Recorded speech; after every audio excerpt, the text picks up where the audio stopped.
Okay.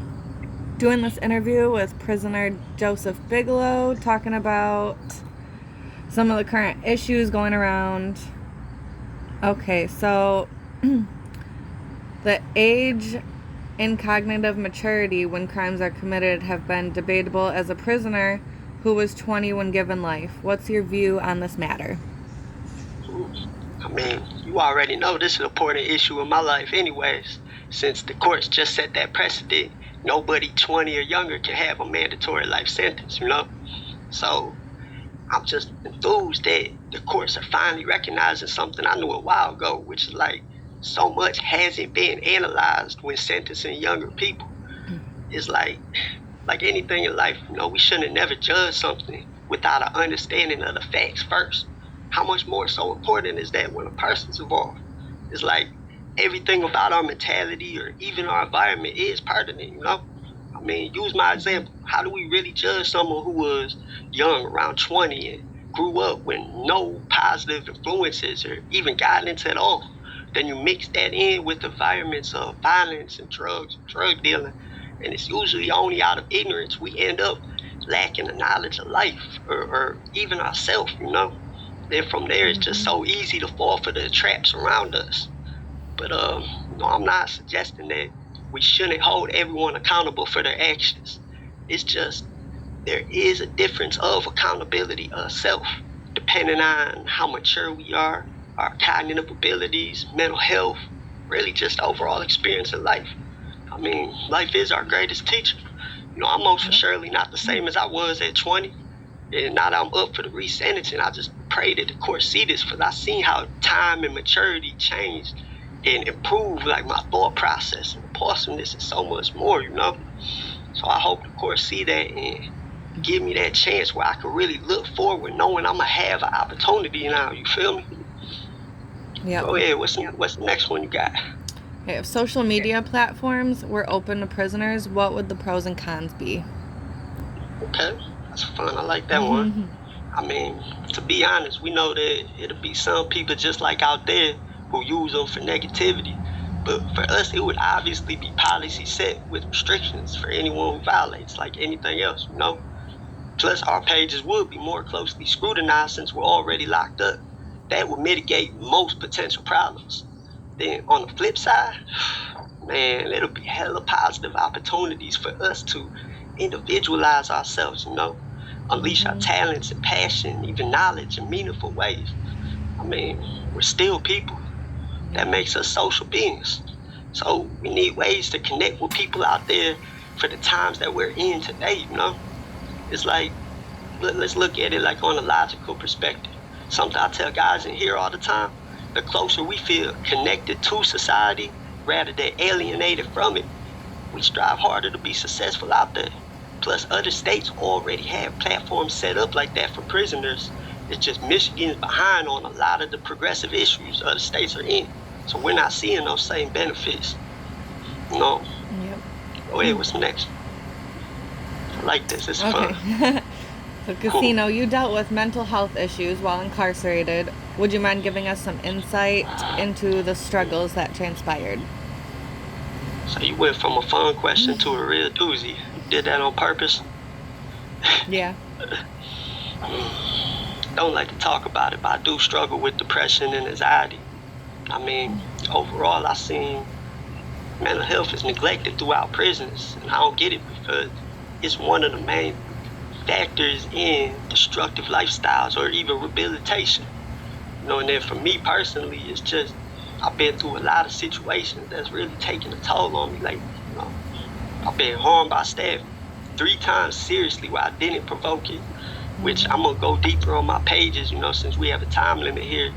But all of this really affects your mental, and it makes it harder to focus on the future or progress, you feel me? And I've done multiple years straight in segregation, sometimes with no contact to my family.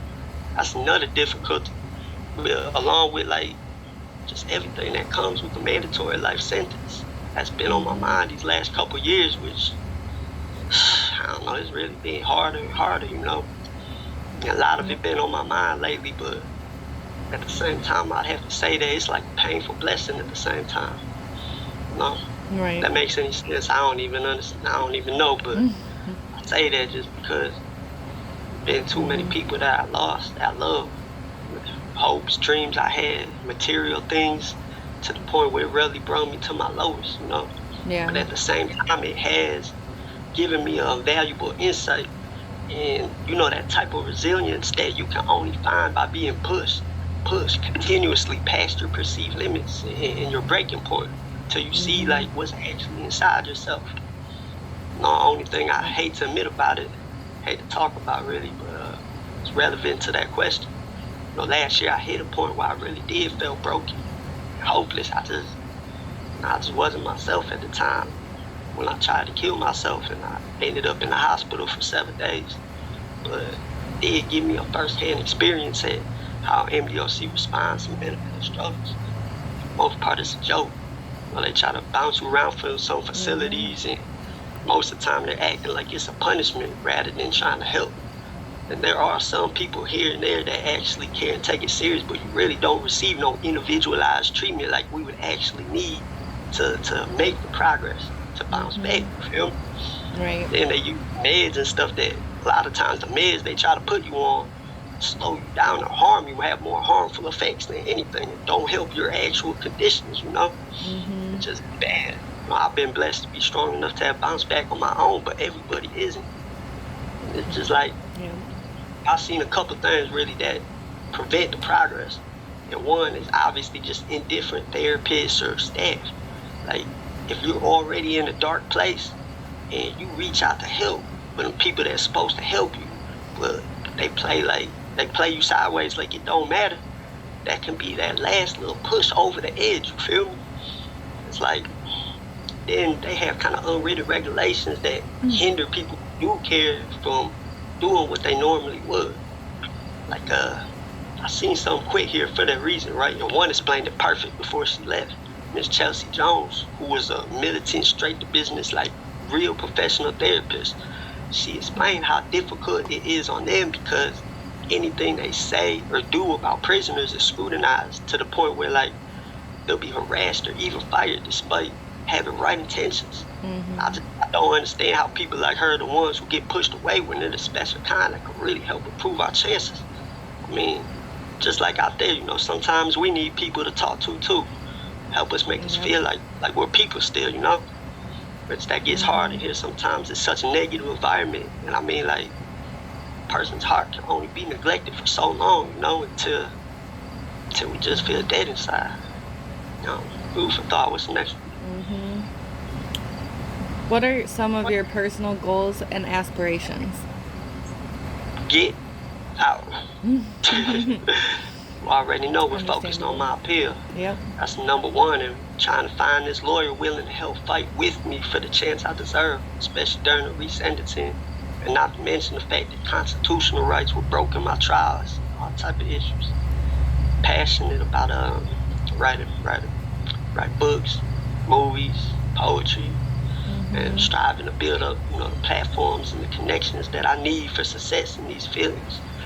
Uh, when I get out, I want to see the stars again. You know, you can't even see no stars from a prison yard. Like literally, it's too many lights. But Yeah. love being outside, traveling, meeting new people.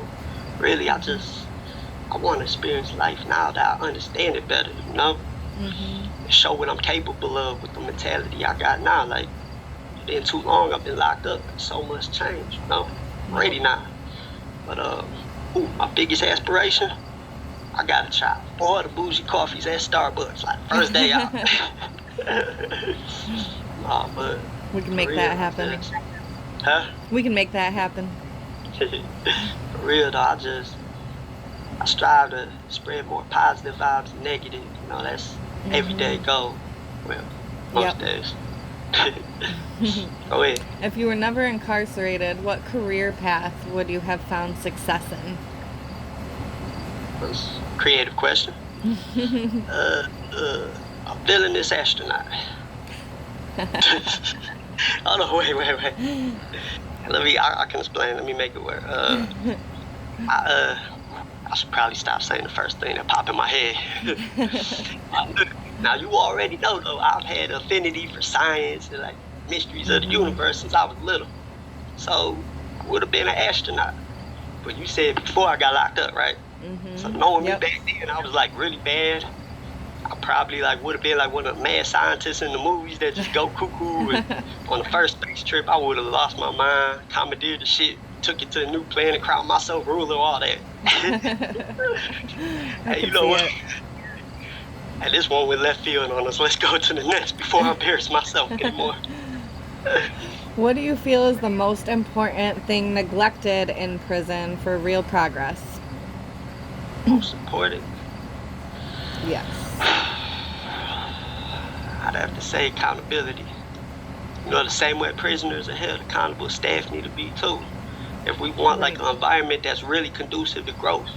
I mean, prisons is supposed to be for correction, but if we see corruption or hate-filled acts, that'll only push us in a more negative way. You feel me? And Yep. like they got little policies here and there, loopholes where it allowed them to get away with certain shit. Like, all right, let's use this for example. They just brought the body cams in this year, and I already experienced the flaw in it. They say it's to protect integrity, but the fact is, a CO wrote me a false ticket where he said I threatened him, which I didn't. The sergeant came and heard me. I said, just check the body cam, it'll show I'm innocent. He told me it's too late already. I'm like, and here's the flaw. Staff have 24 hours to write a ticket. Sergeants have another 24 hours to hear us. We only have 18 hours to get body cam footage. We won't know we need it until the staff come, until the sergeant comes. You feel me? So you see the time difference. Yep. But And what can you do? and then I got 30 days sanction where I can't go outside right now or even call my family over something I didn't do. That only builds up anger and frustration. Like, how do you focus on growth there? And it's even worse, you know, when they get away with assaults, like what happened a couple months ago. You know, most staff I get along with damn near everybody here, any prison, but there's always a handful that hate how I stand up for our rights and know how to litigate.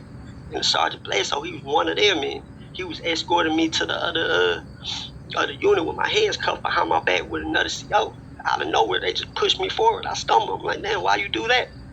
Then they just said, stop resisting. Threw me straight down face first on the ground and started assaulting me while I'm helpless. The other staff ran in and started doing and jumping too. They threw me in the cell with the hands, like the cuffs on my wrist where it's bleeding. I still had scars, my hands swelling up. I still have injuries. The whole unit went into a riot overseeing how they did me. But that doesn't negate the fact of what happened or the injuries mentally and physically. It's like we have no quick, real remedy to hold people accountable. I filed a grievance, but he's still able to work around me and retaliate and write these tickets so I have sanctions. It's like I'm at a breaking point. I don't even... It's been so frustrating, man. I'm trying my best to stay focused, but at the same time, it's only so much you can take, you feel me? Yeah. And I decided that, like, on October 1st, Wednesday, I'm going to go on a hunger strike if nothing changes, because I feel like that's the only way we'll bring a real spotlight to it. It's the only thing I can do that won't get me in trouble, you know? I hope it don't come down to that, but that's what my plan is if it goes like that. I don't know, I don't want to focus on the negative though, man, so just accountability, you know, we need better methods. Go ahead, what's next? Yep. Well, we're going to wrap up. What is one last thing you would like to leave with? I love you. Love you too. Proud of you, for real. Like, we've overcome a lot of struggles. I'm really proud of you. I wouldn't have been able to do this little struggle in here without you. Appreciate you being by my side, you know? And, you know, a couple years ago, I had like a really discerning moment where I just realized that the two greatest factors we need for a positive change in our life is love and empathy. There's a stunning country girl I met around that same time. She been explaining to me how hurt people, and we got to learn to live for the life we want. You know, and I realized I wasn't. You know, when you only have fleeting moments of love or empathy in your life like me, it leaves you hurt, lonely, more difficult to deal with life. The majority of mine I've been spending it fighting fire with fire, and I hate that. I'm tired because it only leaves everybody burnt. Like, I know it's a lot of bad choices I made in the past, but every year I have grown, and irregardless of any ridicule, despite the pain I've been through, I still held on to my passion and empathy. my humor, my heart, everything that made me me. I know there's people out there that look at my picture and pass, that obstinately judge me. But I also know there's people who are understanding, desire positive energy in their life and want to see it change for better in this painful world, you know? And just tell everyone like that, never hesitate to reach out to me. I'm striving to get to some real solutions, you know? And they ran out of time, but love you. And tell them to reach out on my pages on Instagram and Facebook. And really just JPay, MDRC number 707-469. They gotta leave an address or a phone number for me to reach back. I can only receive messages. Love you though, this was fun. Love you. Appreciate the opportunity. I'm gonna call later at 2.